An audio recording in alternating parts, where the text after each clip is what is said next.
அருணாச்சலம் சைவசாஸ்திர பிரச்சார சபா வழங்கும் தினம் ஒரு ஆகமத் தகவலில் இன்றைக்கி நம்ம என்ன பார்க்க போகிறோம் அப்படின்னா சௌச்ச விதி, அதாவது காலை கடனை பற்றி ஆகமங்கள் சிவாகமங்கள் என்னென்ன சொல்கின்றன அப்படின்னு.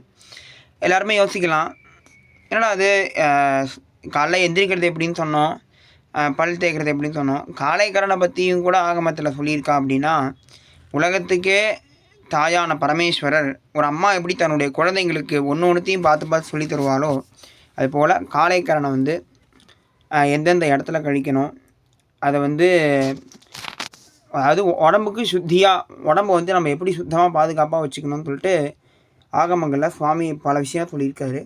அதில் முக்கியமான ஒரு விஷயம் காலைக்கரண். ஏன்னா நம்ம காலைக்கரண் மட்டும் கழிக்கலை அப்படின்னா உடம்புல நிறைய நோய்கள்லாம் உருவாகும். எனவே இருக்கிறதுலே முக்கியமான ஒரு வேலை அது அப்படிங்கிறதுனால இந்த காலைக்கரணை பற்றி ஆகமங்கள் என்னென்ன சொல்லுறது அப்படின்னு சொல்லிட்டு நம்ம தெரிஞ்சுக்கலாம் அப்படிங்கிறதா. இப்போ ஃபஸ்ட்டு காலைல எந்திரிச்சோடனே சுவாமியை தியானம் பண்ணிட்டு அதன் பிறகு ஒவ்வொருத்தரும் அந்த ஒரு குச்சி தண்டம் சொல்லக்கூடிய அந்த குச்சியை எடுத்துட்டு வீட்டுக்கு வெளியில் நதிக்கரைக்கு பக்கமாக போகணும்னு சொல்லிட்டு சொல்கிறாங்க. அதில் பார்த்திங்கன்னா ஒவ்வொருத்தரும் ஒவ்வொரு அளவுள்ள குச்சியை எடுத்துக்கணும்னு சொல்லிட்டு அதில் கூட அளவுகள் சொல்லியிருக்கு. ஆச்சாரிய அபிஷேகமான தேசிகரன் சொல்லக்கூடிய ஆச்சாரிய அபிஷேகமானவர்கள் தலை வரைக்கும் இருக்கிற அந்த அவ்வளோ நீளம் உள்ள குச்சியை எடுத்துகிட்டு போனோம். நிர்வாண தீட்சையானவர்கள் நெற்றி வரைக்கும் உள்ள குச்சியை எடுத்துகிட்டு போனோம்.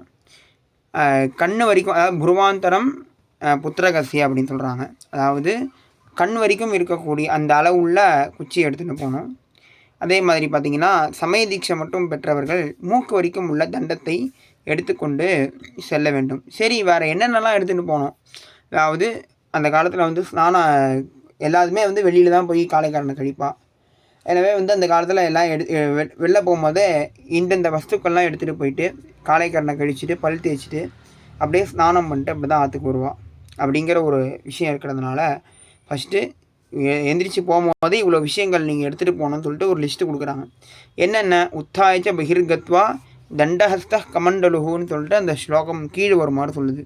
ஃபஸ்ட்டு முன் சொன்ன மாதிரி அந்த குச்சி, அதுக்கப்புறம் சந்தியாவந்தனம் பண்ணோம் அப்படிங்கிறதுக்காக அதுக்கு உண்டான ஒரு கிண்டி சந்தியாவந்தன பாத்திரம், அப்புறம் உடம்பை நல்லா தேய்ச்சி குளிக்கிறதுக்காக மிருத், அதுக்கப்புறம் சமிதாதானம் முதலிய கர்மாக்கள் ஒரு சில கர்மாக்கள்லாம் பண்ணுறதுக்காக காஷ்டம் சொல்லக்கூடிய சின்ன சின்ன குச்சிகள், அப்புறம் உடம்பை சுத்தி பண்ணுறதுக்காகவும் இடத்த சுத்தி பண்ணுறதுக்காகவும் கோமயம், அப்புறம் பூஜை பண்ணுறதுக்காக அந்த சந்தியாவந்தனம் பண்ணிட்டு அர்க்கியம் விடுறதுக்காகவும் புஷ்பங்கள், எள், அதுக்கப்புறம் ஆமலக்கம் சொல்லக்கூடிய நெல்லிக்காய் நெல்லிப்பொடி உடம்பு தேய்ச்சி குளிக்கிறதுக்கு, அப்புறம் குஷாகா தர்பை புல், அதாவது சந்தி பண்ணுறதுக்காக தர்பை புல்னு சொல்லிட்டு இத்தனை விஷயங்கள்லாம் போகும்போதே எடுத்துகிட்டு போகணும்னு சொல்லிட்டு ஒரு லிஸ்ட்டு கொடுக்குறாங்க. இன்றைக்கி நம்ம இந்த விஷயத்தை நம்ம தெரிஞ்சுட்டோம். நாளைக்கு காலைக்கரணை எந்தெந்த இடத்துலலாம் கழிக்கக்கூடாது, எந்தெந்த இடத்துல கழிக்கணும் அப்படின்னு சொல்லிட்டு ஆகமங்கள் என்ன சொல்லுதுன்னு நாளைக்கு வேறொரு விஷயங்களை தங்களுடன் தெரிந்து கொள்ளும் வரை தங்களிடமிருந்து விடைபெறுவது சிவாசிவம், திருவண்ணாமலை. நமஸ்காரங்கள்.